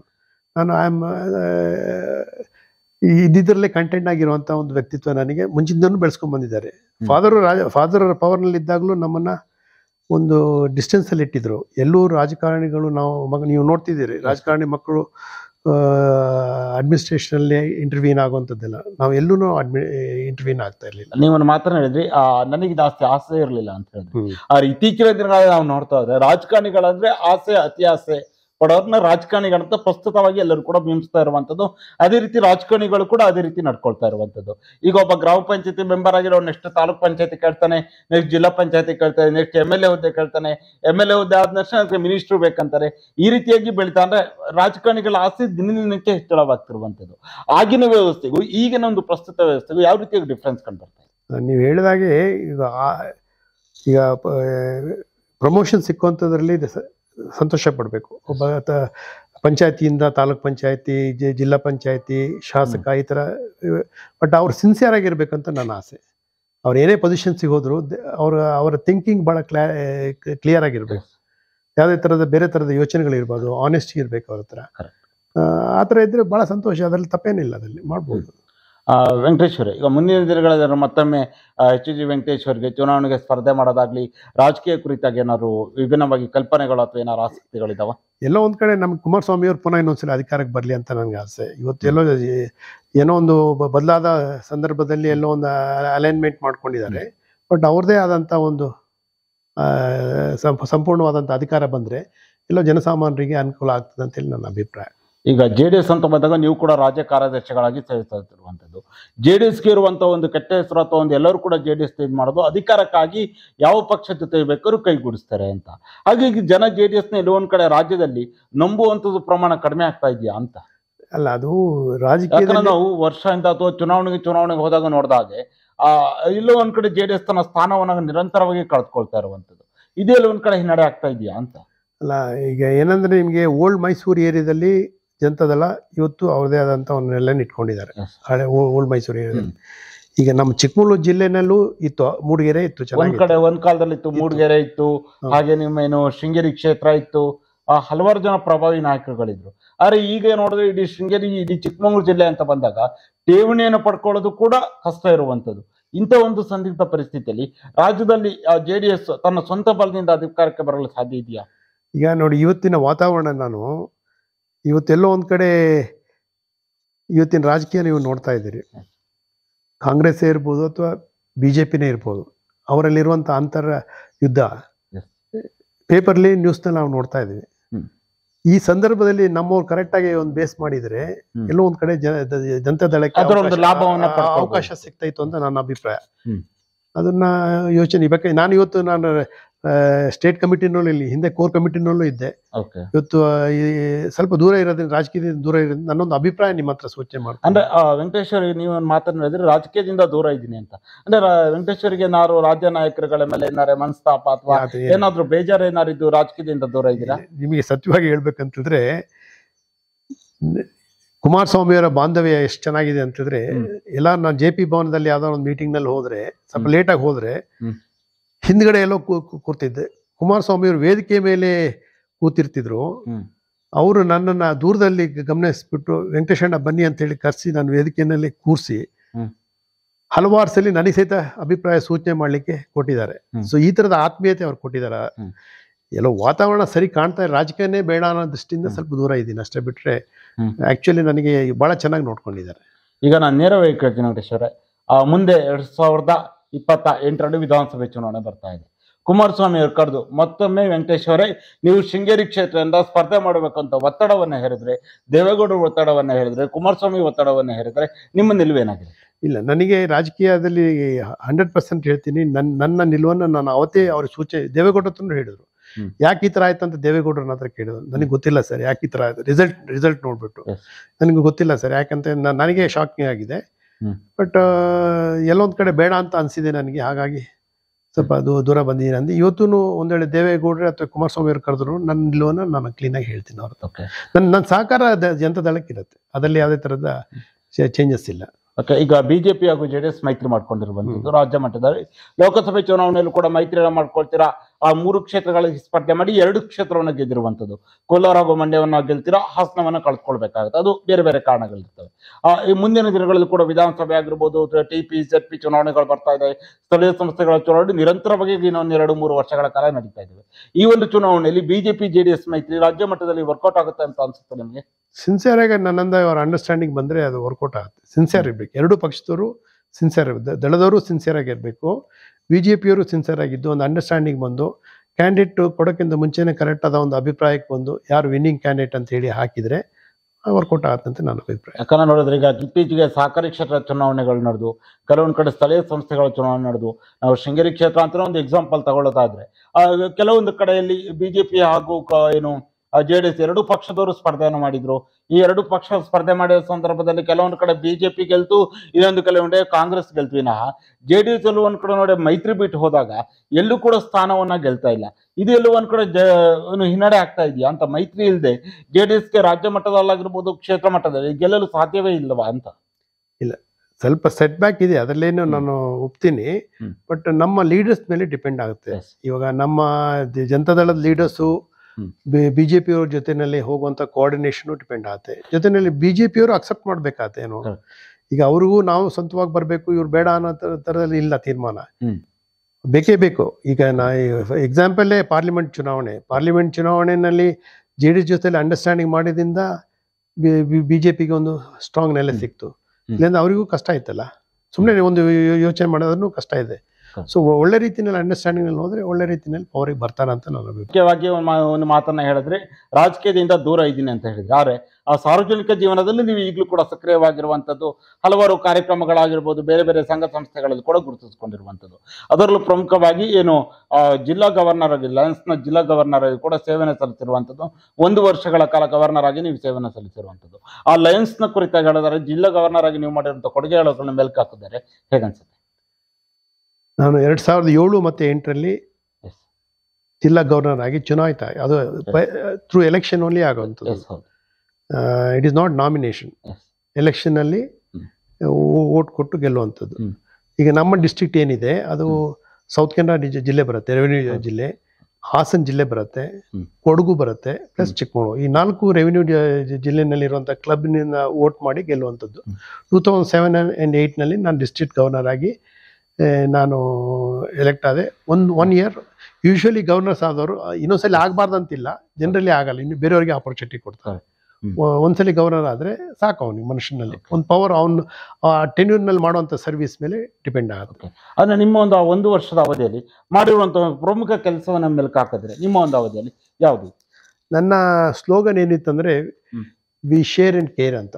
ಈಗ ನನಗೆ ಜೀವನದಲ್ಲಿ ಅವ್ರದ್ದೇ ಆದಂಥ ಒಂದು ಉತ್ಪತ್ತಿಗಳು ಏನೇನೋ ಇರುತ್ತೆ, ಅದನ್ನ ಎಲ್ಲೋ ಒಂದು ಕಡೆ ಯಾವುದೋ ಒಂದು ಇದಕ್ಕೆ ಶೇರ್ ಮಾಡಿದರೆ, ಶೇರ್ ಅಂತಂದರೆ ನೀಡಿ ಪರ್ಸನ್ಸಿಗೆ ಒಂದು ಸಣ್ಣ ಭಾಗ, ಏನು ಭಾಳ ದೊಡ್ಡ ಭಾಗ ಕೊಡಬೇಕಾಗಿಲ್ಲ, ಒಂದು ಮೇ ಬಿ 1% ಅಥವಾ 0.5% ಎಷ್ಟು ಒಂದು ಆನೆಸ್ಟ್ ಆಗಿ ಡಿಸರ್ವಿಂಗ್ ಪೀಪಲಿಗೆ ಕೊಟ್ಟರೆ ಆ ಸ್ಯಾಟಿಸ್ಫ್ಯಾಕ್ಷನ್ನೇ ಬೇರೆ ಥರ. ಸೊ ನನ್ನ ಟೈಮ್ನಲ್ಲಿ ತುಂಬ ಕ್ಲಬ್ಗಳನ್ನು, ನಾನೊಂದು 3-4 ಕ್ಲಬ್ಗಳನ್ನು, ಹೊಸ ಕ್ಲಬ್ಗಳನ್ನು ಮಾಡಿದೆ ಕ್ಲಬ್ ಎಕ್ಸ್ಟೆನ್ಷನ್ನಲ್ಲಿ. ಪ್ಲಸ್ MJF ಅಂತ ಹೇಳಿದ್ರೆ ಮೆಲ್ವಿನ್ ಜೋನ್ಸ್ ಫೆಲೋ ಅಂತ ಹೇಳಿ ಒಂದು ಇಂಟರ್ನ್ಯಾಷನಲ್ ಮಾನಿಟರಿ ಫಂಡ್ಸಿಗೆ $1,000 ಕೊಟ್ಟರೆ ಇದನ್ನು ಕೊಡ್ತಾರೆ, ಏನು ಮೆಲ್ವಿನ್ ಜೋನ್ಸ್ ಫೆಲೋ ಅಂತ ಒಂದು ಬಿರುದೋದು. ಅದು ನಮ್ಮ ಲೈಫ್ನಲ್ಲಿ ನನ್ನನ್ನು ಕರಿಬೇಕಾದ್ರೆ ಲಯನ್ ಅನ್ನೋದು ಹೇಗಿದ್ರು ಇರುತ್ತೆ, ಜೊತೆಯಲ್ಲಿ ಲಯನ್ HG ವೆಂಕಟೇಶ್ MJF ಅಂತ. MJF ಅಂದರೆ ಮೆಲ್ವಿನ್ ಜೋನ್ಸ್ ಫೆಲೋ ಅಂತ ಹೇಳಿ, ಅದು ಇಂಟರ್ನ್ಯಾಷನಲ್ಗೆ ಫಂಡ್ಸಿಗೆ ಹೋಗುತ್ತೆ, ಲಯನ್ಸ್ ಇಂಟರ್ನ್ಯಾಷನಲ್ ಫಂಡ್ಸಿಗೆ. ಅದನ್ನ ಕೆಲಾಮಿಟೀಸ್, ಈಗ ಸುನಾಮಿ ಬಂತು, ಫ್ಲಡ್ ಬಂತು, ಇಂಥ ಟೈಮ್ನಲ್ಲಿ ಅದನ್ನ ಇಂಟರ್ನ್ಯಾಷನಲ್ ಇಂದ ರಿಲೀಸ್ ಮಾಡಿ ಅದನ್ನ ರಿಲೀಫಿಗೆ ಕೊಡ್ತಾರೆ. ಇದು ವರ್ಲ್ಡ್ ನಡೆಯುವಂಥದ್ದು. ನಮ್ಮ ಹೆಡ್ ಕ್ವಾರ್ಟರ್ಸ್ ಇರೋದು ಚಿಕಾಗೋದಲ್ಲಿ, ಇಲಿನಾಯ್ಸ್ನಲ್ಲಿ ನಮ್ಮ ಹೆಡ್ ಕ್ವಾರ್ಟರ್ಸ್ ಇದೆ, ಲಯನ್ಸ್ ಇಂಟರ್ನ್ಯಾಷನಲ್ ಆಫೀಸ್. ಸೊ ಅಲ್ಲಿಂದನೇ ಆಪ್ರೇಟ್ ಮಾಡ್ತಾರೆ. ಈಗ ನಮ್ಮ ಈಗ ಸ್ಟೇಟ್ನಲ್ಲಿ ಮಲ್ಟಿಪಲ್ ಅಂತ ಬರುತ್ತೆ. ಈ ಸ್ಟೇಟಲ್ಲಿರುವಂಥ ಎಲ್ಲ ಡಿಸ್ಟ್ರಿಕ್ಟ್ಗಳು ಸೇರಿ, ಅಂದರೆ ಲಯನ್ಸ್ ಡಿಸ್ಟ್ರಿಕ್ಟ್ಗಳು ಸೇರಿ ಒಂದು ಮಲ್ಟಿಪಲ್ ಅಂತ, ಸೌತ್ ಅಂತ. ಅದೇ ಥರ ಸೌತ್ ಮಲ್ಟಿಪಲ್ ಅಂತ ಹಿಂದೆ ಇತ್ತು, ಈಗ ಅದು ಡಿವಿಷನ್ ಆಗಿ ಸ್ಟೇಟಿಗೆ ಕನ್ಫರ್ಮ್ ಆಗಿದೆ. ಸೊ ನಮ್ಮದೇ ಆದಂಥ ಒಂದು ಸರ್ವಿಸ್ಗಳನ್ನು ಮಾಡ್ಕೊಂಡು ಬರ್ತೀವಿ ನಾವು. ಓಕೆ, ಅದರ ಜೊತೆಲಿ ನೀವೇನು ಕೊಪ್ಪ ತಾಲೂಕು ಒಕ್ಕಲಿಗರ ಸಂಘದಲ್ಲಿ ಕಳೆದ 30 ವರ್ಷಗಳಿಂದ ನಿರ್ದೇಶಕರಾಗಿ ಉಪಾಧ್ಯಕ್ಷರಾಗಿ ನಿಮ್ಮದೇ ಆದ ರೀತಿಯಲ್ಲಿ ಸೇವೆಯನ್ನು ಸಲ್ಲಿಸ್ತಾ ಇದ್ದೀರಾ. ಆ ಒಂದು ಒಕ್ಕಲಿಗರ ಸಂಘದಲ್ಲಿ ನಿರ್ದೇಶಕರಾಗಿ ಹಾಗೆ ಉಪಾಧ್ಯಕ್ಷರಾಗಿ ನಿಮ್ಮ ಒಂದು ಜೀವನ ಯಾವ ರೀತಿಯಾಗಿ ನಡೀತಾ ಇದೆ? ಇಲ್ಲ, ಒಕ್ಕಲಿಗರ ಸಂಘ ಅಂದ್ರೆ ಈಗ ಒಂದು ಕಮ್ಯುನಿಟಿ ಅನ್ನೋದು ಇರುತ್ತೆ. ಯಾವುದೇ ತರದಲ್ಲಿ ಇರ್ಬೋದು. ಒಂದು ಆ ಕಮ್ಯುನಿಟಿಗೂ ಮನುಷ್ಯನ ಒಂದು ಕಾಂಟ್ರಿಬ್ಯೂಷನ್ ಬೇಕಾಗುತ್ತೆ. ಆ ಜನಾಂಗದಲ್ಲಿರುವಂಥ ವ್ಯಕ್ತಿಗಳನ್ನು ಸ್ವಲ್ಪ ಮೇಲ್ ತರುವಂಥದ್ದು ಅವನ ಒಂದು ಅದನ್ನು ಬೇರೆ ಥರದಲ್ಲಿ ಅರ್ಥೈಸ್ಲಿಕ್ಕೆ ಆಗಲ್ಲ. ಕೆಲವು ಒಕ್ಕಲಿಗರ ಸಂಘದ ಒಕ್ಕಲಿಗರೇ ಅನ್ನೋ ಕ್ವಶನ್ ಅಲ್ಲ, ನಮ್ಮಲ್ಲಿರುವಂಥ ಹುಡುಗರು ಏನಿದ್ದಾರೆ ಪೀಳಿಗೆ ಅವರು ಒಂದು ಆದರ್ಶವಾಗಿ ಬೆಳಿಬೇಕನ್ನೋದು ನಮ್ಮ ಆಸೆ. ಸೊ ಅವ್ರಿಗೆಲ್ಲೋ ಒಂದು ಕಡೆ ಒಳ್ಳೆಯವರ ಸಹವಾಸದಲ್ಲಿದ್ದರೆ ಅವರ ಜೀವನನೂ ಒಳ್ಳೆತನದಲ್ಲೇ ಬರುತ್ತೆ. ಸೊ ಆ ಥರದಲ್ಲಿ ನಾವು ಜನಗಳನ್ನು ಇದು ಮಾಡ್ತಾ ಇದ್ವಿ. ಆಮೇಲೆ ತುಂಬ ಕಾರ್ಯಕ್ರಮಗಳು ನಡೆಸ್ತೀವಿ. ಸಹದೇವ್ ಬಾಲಕೃಷ್ಣ ಅವರು, MD ಬಾಲಕೃಷ್ಣ ಅವರ ಮಕ್ಕಳು ಅವರು ಅಧ್ಯಕ್ಷರಾಗಿದ್ದಾರೆ. ಯಾಕೆಂದರೆ ಅವರ ಕೊಡುಗೆ ತುಂಬ ಇದೆ. ಯಾರ್ದು MD ಬಾಲಕೃಷ್ಣ ಅವರ ಕೊಡುಗೆ ನಮ್ಮ ಈ ಸಂಘಕ್ಕೆ ತುಂಬ ಇದೆ. ಜೊತೆಯಲ್ಲಿ ಈ ಡೈರೆಕ್ಟರ್ಸ್ಗಳಲ್ಲೂ ಒಳ್ಳೆ ಚಿಂತನೆಗಳಿದೆ. ನಮ್ಮ ಜನಾಂಗದ ಹುಡುಗರನ್ನ ಒಳ್ಳೆ ರೀತಿಯಿಂದ ತರಬೇಕು ಅಂತ. ಈ ಕಲ್ಯಾಣ ಮಂಟಪ ಎಲ್ಲ ನೋಡಿದ್ದೀರಿ ನೀವು, ಎಷ್ಟು ವ್ಯವಸ್ಥಿತವಾಗಿ ಸುಸಜ್ಜಿತವಾದ ಕೊಪ್ಪ ತಾಲೂಕಿನಲ್ಲಿಯೇ ಒಂದು ಸುಸಜ್ಜಿತವಾದ ಕಲ್ಯಾಣ. ಹೌದು, ಒಳ್ಳೆ ರೀತಿಯಲ್ಲಿ ಮಾಡಿದ್ದೀವಿ. ಸೊ ಇನ್ನೂ ಕೆಲವಾರು ಯೋಜನೆಗಳಿದೆ ನಮಗೆ. ಇನ್ನೊಂದು MD ಬಾಲಕೃಷ್ಣ ಅವರ ಹೆಸರಲ್ಲಿ ಅವರು ಒಂದು ಜಾಗ ಕೊಟ್ಟಿದ್ದಾರೆ ಕೊಪ್ಪದಲ್ಲಿ. ಹಿಂದೆ ಒಕ್ಕಲಿಗರ ಹಾಸ್ಟೆಲ್ ಇದ್ದಂಥ ಜಾಗ ಅವರ ಹೆಸರಲ್ಲಿ ಇತ್ತು, ಅದನ್ನ ನಮ್ಮ ಸಂಘಕ್ಕೆ ಕೊಟ್ಟಿದ್ದಾರೆ. ಸೊ ಅದನ್ನ ಡಿಮಾಲಿಷ್ ಮಾಡಿದ್ವಿ. ಅಲ್ಲೊಂದು ಕಾಂಪ್ಲೆಕ್ಸ್ ಮಾಡ್ಬೇಕು ಅವ್ರದ್ದು ಅಂತೇಳಿ ಯೋಚನೆ ಮಾಡ್ತಾ ಇದ್ವಿ. ವಾಣಿಜ್ಯ ಸಂಕೀರ್ಣ ಮಾಡಿ ಇದಾಗಲಿ, ಅದು ಎಲ್ಲೊಂದು ಕಡೆ ರೆವೆನ್ಯೂ ಜನರೇಟ್. ಪ್ಲಸ್ ನಾವು ಎವ್ರಿ ಇಯರ್ ಸ್ಕಾಲರ್ಶಿಪ್ ಕೊಡ್ತೀವಿ ಮಕ್ಕಳಿಗೆ. ಎಬೋ 70% ಇದ್ರೆ ಮಕ್ಕಳಿಗೆ ಸ್ಕಾಲರ್ಶಿಪ್ ಕೊಡುವಂಥದ್ದು ಎಲ್ಲ ಮಾಡ್ತಾ ಇದ್ದೀವಿ. ಒಳ್ಳೆ ಕೆಲಸಗಳು ನಡೀತಾ ಇದೆ. ಬಹುಶಃ HG ವೆಂಕಟೇಶ್ ಅವರ ಜೀವನದಲ್ಲಿ ಒಂದು ಬಹುಮುಖ್ಯವಾದ ಒಂದು ಸಾಧನೆ ಅಥವಾ ಒಂದು ಬಹುಮುಖ್ಯ ಜೀವನದಲ್ಲಿ ನೀವು ಕಂಡು ಇದು ಮಾಡಿರುವಂಥ ಒಂದು ದೇವಸ್ಥಾನದ ನಿರ್ಮಾಣ. ಬಹುಶಃ ಅದು HD ವೆಂಕಟೇಶ್ವರ ಬಹುದೊಡ್ಡ ಕನಸಾಗಿತ್ತು ಅನ್ಕೊಳ್ತೀನಿ. ಆ ಒಂದು ದೇವಸ್ಥಾನದ ನಿರ್ಮಾಣದ ಕುರಿತಾಗಿ ಏನು ಹೇಳ್ತೀವಿ? ಅದು ಆ್ಯಕ್ಚುಲಿ ನಿಮಗೆ ಸಿನ್ಸಿಯರ್ ಆಗಿ ನಾನು ಹೇಳ್ಬೇಕಂತಂದರೆ, ದೇವಸ್ಥಾನ ಫಾದರ್ ಪವರ್ನಲ್ಲಿ ಇದ್ದಾಗಲೇ ಒಂದು ದೇವಸ್ಥಾನದ ಕಲ್ಪನೆ ಫಾದರ್ ಹತ್ರ ಇತ್ತು. ಬಟ್ ಇವತ್ತೆಲ್ಲೋ ಒಂದು ಕಡೆ ದೇವರು ನನಗೆ ಕೊಟ್ಟು ನನ್ನ ಕೈನಲ್ಲಿ ನಡೆಸಿದಾನಷ್ಟೇ. ಅದು ಹಿಂದೆ ಫಾದರ್ ಇಷ್ಟು ದೊಡ್ಡದಾಗಿ ಮಾಡ್ತಿದ್ರೋ ಇಲ್ವೋ, ಸಣ್ಣದಾಗ ಒಂದು ದೇವಸ್ಥಾನ ಮಾಡಬೇಕು. ಯಾಕಂದರೆ ಇಲ್ಲಿ ಈ ಪ್ರಾಂತ್ಯದಲ್ಲಿ, ಅಂದರೆ ಪ್ರಾಂತ್ಯ ಅಂತ ಹೇಳ್ತಿದ್ದಂದ್ರೆ ನಮ್ಮ ಗುಣವಂತಿ ವಿಲೇಜ್ನಲ್ಲಿ ಒಂದು ಹಿಂದೂ ದೇವಾಲಯ ಇರಲಿಲ್ಲ. ಎಲ್ಲೋ ಒಂದು ಕಡೆ ನಮ್ಮ ಇವರು ಬಂದು ಹೋಗ್ಲಿಕ್ಕೆ ಒಂದು ದೇವಸ್ಥಾನ ಬೇಕು ಅನ್ನೋ ಅಭಿಪ್ರಾಯ ಫಾದರು ಆವಾಗ ಹೇಳಿದ್ರು. ಅದು ನನ್ನ ತಲೆನಲ್ಲೇ ಹೊಕ್ಕೊಂಡು ಹೋಗಿತ್ತು. ನಂತರ ದಿನಗಳು ಎಲ್ಲೋ ಮಾಡ್ಲಿಕ್ಕೆ ಆಗಿರಲಿಲ್ಲ. ಅದನ್ನ ಈಗ ಇತ್ತೀಚೆಗೆ ವರಸಿದ್ಧಿ ವಿನಾಯಕ್ ನನ್ನ ಕೈನಲ್ಲಿ ನಡೆಸ್ತಾ, ಅಷ್ಟೇ, ನಂದೇನಿಲ್ಲ. ಅದು ನೋಡಿದ್ರೆ ಒಂದು ಏನೋ ಒಂದು ರೀತಿ ಅಟ್ರಾಕ್ಷನ್ ಇರುವಂತದ್ದು. ನಿಮ್ಮ ಮನೆಯ ಮುಂಭಾಗದಲ್ಲಿ ಆ ಒಂದು ದೇವಸ್ಥಾನ ಇರುವಂತದ್ದು ಆ ಒಂದು ವಿಭಿನ್ನವಾಗಿ ಕಾಣುತ್ತೆ. ದೂರದಿಂದ ನೋಡಿದ್ರೆ ಯಾರೇ ವಾಹನದಲ್ಲಿ ಹೋಗೋರು ಕೂಡ ನಿಲ್ಸಿ ಅದನ್ನ ನೋಡಿ ಹೋಗ್ತಾ ಇದ್ದಾರೆ. ಅಂದ್ರೆ ಎಲ್ಲೋ ಒಂದ್ ಕಡೆ ವಿಭಿನ್ನವಾಗಿ ಕಾಣ್ತದೆ. ಆ ಒಂದು ಕಲ್ಲಿನ ಕೆತ್ತನೆಗಳಾಗಿರ್ಬೋದು. ಹೇಗನ್ಸುತ್ತೆ ಆ ಒಂದು ದೇವಸ್ಥಾನ? ಅದು ಏನಂತ ಹೇಳಿದ್ರೆ, ನಾನು ಕಟ್ತೀವಿ ಅನ್ನೋ ಒಂದು ಜನಗಳ ಬಾಯಿನಲ್ಲಿ ಬಂದಿತ್ತು. ವೆಂಕಟೇಶ್ ಗೌಡ್ರು ದೇವಸ್ಥಾನ ಕಟ್ತಾರ ಅಂತೇಳಿ. ಕಟ್ಟಿರ್ಲಿಲ್ಲ ಏನೋ ಅನ್ನೋದು. ಅದನ್ನ ತಂದೆ ನನ್ನ ಮಕ್ಕಳು ಇದ್ದವರು, ಪಾಪ ನೀನು ಹೇಳ್ಕೊಂಡಿದ್ಯಾ ಕಟ್ತೀನಿ ಅಂತೇಳಿ, ನೀನು ಮಾಡ್ಬೇಕು ಕಾರ್ಯ ಅಂತೇಳಿ ಅವರೊಂದು ನನಗೆ ಇನ್ಸ್ಟಿಗೇಷನ್ ಕೊಟ್ಟರು. ಮಕ್ಕಳ ಇನ್ಸ್ಟಿಗೇಷನ್ ಪ್ಲಸ್ ಅದರ ಕಲ್ಪನೆ ಸಹಿತ ಅವರೇ ಭಾಳ ಕಲ್ಲಲ್ಲೇ ಕೆತ್ತನೆ ಆಗಬೇಕು. ಅದು ಶಾಸ್ತ್ರೋಕ್ತವಾಗೇ ಇರಬೇಕು. ಒಳ್ಳೆ ರೀತಿಯಲ್ಲಿ ದೇವಸ್ಥಾನ ಆಗಬೇಕು. ದೇವರಿಗೂ ಒಂದು ಶಕ್ತಿ ತುಂಬಬೇಕು. ಒಳ್ಳೆ ರೀತಿಯಲ್ಲಿ ಪೂಜೆ ಗೀಜೆ ಎಲ್ಲ ಆದರೆ ಭಕ್ತಾದಿಗಳು ಬರ್ತಾರೆ. ಅವ್ರ ಸಂಕಷ್ಟನ ದೇವರ ಹತ್ರ ಹೇಳ್ಕೊಂಡಾಗ ಅವರಿಗೆ ಒಂದು ರೆಮಿಡಿ, ಒಂದು ನಂಬಿಕೆ, ಅದು ನಂಬಿಕೆ ಒಂದು ಅದು ಸಿಕ್ಬೇಕು ಅನ್ನೋ ಒಂದು ಅಭಿಪ್ರಾಯ ನನಗೆ ಸಂತೋಷವಾಗಿದೆ. ಅಂದ್ರೆ ಆ ಒಂದು ದೇವಸ್ಥಾನಕ್ಕೆ ಏನು ಪ್ರತಿದಿನವೂ ಉಪನ್ಯಾಸ ಹೇಗಿದೆ ಅಲ್ಲಿನ ಒಂದು ವ್ಯವಸ್ಥೆ? ದಿನ ಬೆಳಿಗ್ಗೆ ಮತ್ತೆ ಸಾಯಂಕಾಲ 2 ಹೊತ್ತು ಪೂಜೆ ನಡೀತದೆ. ದಿನ ದೇವರಿಗೆ ನೈವೇದ್ಯ ಮಾಡ್ತೀವಿ. ಎಲ್ಲ ವಿಶೇಷ ಕಾರ್ಯಕ್ರಮಗಳನ್ನು ಅಲ್ಲಿ ಮಾಡ್ತೀವಿ. ಸಂಕಷ್ಟಿಗೆ ತುಂಬಾ ಜನ ಬರ್ತಾರೆ ಭಕ್ತಾದಿಗಳು. ಸಾಯಂಕಾಲ ಪೂಜೆ, ವಿಶೇಷವಾದ ಪೂಜೆ ಅವೆಲ್ಲ ನಿರಂತರವಾಗಿ ನಡೀತಾ ಇದೆ. ಜನಗಳು ಬರ್ತಾರೆ. ಆ ಪರಿಸರವನ್ನು ನಾವು ನೀಟಾಗಿ ಇಟ್ಟಿದ್ದೀವಿ, ಕ್ಲೀನಾಗಿ. ನಾನು ಊರಲ್ಲಿ ಸುಂದರವಾಗಿರುವಂಥದ್ದು, ನಾನು ಊರಲ್ಲಿ ಗಾರ್ಡನ್ ವ್ಯವಸ್ಥೆ ಆಗಿರ್ಬೋದು, ಗ್ರೀನರಿ ಆಗಿರುವಂಥದ್ದು. ನಾನು ಊರಲ್ಲಿದ್ದರೆ ಬೆಳಿಗ್ಗೆನೂ ನಾನು ದೇವಸ್ಥಾನಕ್ಕೆ ಹೋಗ್ತೇನೆ. ಮಹಾಮಂಗಳಾರತಿ ಟೈಮಲ್ಲಿ ಸಂಜೆನೂ ಹೋಗ್ತೇನೆ ಊರಲ್ಲಿದ್ದರೆ. ಇಲ್ಲಿದ್ದರೂ ನಾನು ಎವ್ರಿ ಡೇ ನಿರಂತರವಾದ ಕಾಂಟ್ಯಾಕ್ಟ್ಸ್ ಇದೆ. ನಮ್ಮ ಆಫೀಸ್ ಸ್ಟಾಫು ಇದ್ದಾರೆ, ಜೊತೆಯಲ್ಲಿ ಅಲ್ಲಿ ವಾಸುದೇವರಾವ್ ಅಂತೇಳಿ ಅವ್ರಿಗೂ ಒಬ್ರು ಇನ್ಚಾರ್ಜ್ ಇದ್ದಾರೆ, ಅವರು ನೋಡ್ಕೊಳ್ತಾರೆ ಅದನ್ನ. ಪುರೋಹಿತರಿದ್ದಾರೆ ಸಪ್ರೇಟ್ ಆಗಿ. ವಿಶೇಷ ಕಾರ್ಯಕ್ರಮಗಳೇ ಬೇರೆ ಪುರೋಹಿತರುಗಳು ಬರ್ತಾರೆ. ನಮ್ಮ ಅನಂತ LIC ಏಜೆಂಟ್ ಇದಾರಲ್ಲ, ಅವರು ಅದಕ್ಕೆ ಸಕ್ರಿಯವಾಗಿ ನಮ್ಮ ಜೊತೆನಲ್ಲಿ ಪಾಲ್ಕೊಳ್ತಾರೆ. ವೆಂಕಟೇಶ್ ಅವರೇ, ನೀವು ಮಾತನ್ನ ಹೇಳಿದ್ರಿ ದೇವಸ್ಥಾನ ಕೊಟ್ಟೆ ತಂದೆಯವರ ಕನಸಾಗಿತ್ತು ಅನ್ನೋ ಮಾತನ್ನ ಹೇಳಿದ್ರಿ. ತಂದೆಯವರ ಕನಸನ್ನು ಮಗ ಈಗ ಈಡೇರಿಸಿರುವಂಥದ್ದು ಎಷ್ಟು ಖುಷಿ ಆಗ್ತದೆ ಅಂದ್ರೆ ಒಬ್ರು ಮಾಜಿ ಶಿಕ್ಷಣ ಸಚಿವರ ಮಗನಾಗಿ ಅವರ ಕನಸನ್ನ ನೀವೀಗ ಈಡೇರಿಸಿರುವಂಥದ್ದು ಎಷ್ಟು ಖುಷಿ ಆಗ್ತದೆ? ಅಲ್ಲ, ಸಂತೋಷ ಇದೆ. ಫಾದರ್ ಇದ್ದ ಪಕ್ಷ ಅವರು ಖುಷಿ ಪಡ್ತಿದ್ರು ಇವತ್ತಿನ ವಾತಾವರಣ. ಯಾಕಂದ್ರೆ ಅವರು ವೀರಭದ್ರನ ಅಪಾರವಾದಂಥ ಭಕ್ತರು. ನನಗೆ ಗೊತ್ತಿದ್ದಾಗೆ ತಂದೆಯವರು ಪ್ರತಿ ಸೋಮವಾರ ವೀರಭದ್ರನ ದರ್ಶನ ಮಾಡದಿತಿ ಅವರು ಮಧ್ಯಾಹ್ನ ಊಟ ಮಾಡ್ತಿರ್ಲಿಲ್ಲ.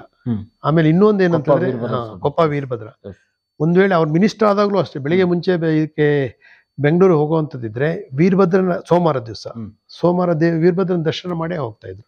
ಅದನ್ನ ನಾನು ಮೈಗೂಡಿಸ್ಕೊಂಡಿದ್ದೀನಿ. ತುಂಬಾ ಜನ ಅವರ ಶಿಷ್ಯಂದ್ರು ಅದನ್ನ ಈಗಲೂ ಕೂಡ ನಾಮಿನೇಷನ್ ಹಾಕೋದಾದ್ರೆ ದೇವಸ್ಥಾನ ವೀರಭದ್ರ ಸ್ವಾಮಿ ದೇವಸ್ಥಾನದಲ್ಲಿ ಪೂಜೆ ಸಲ್ಲಿಸದೆ ಯಾರು ಕೂಡ ನಾಮಿನೇಷನ್ ಹಾಕಲ್ಲ.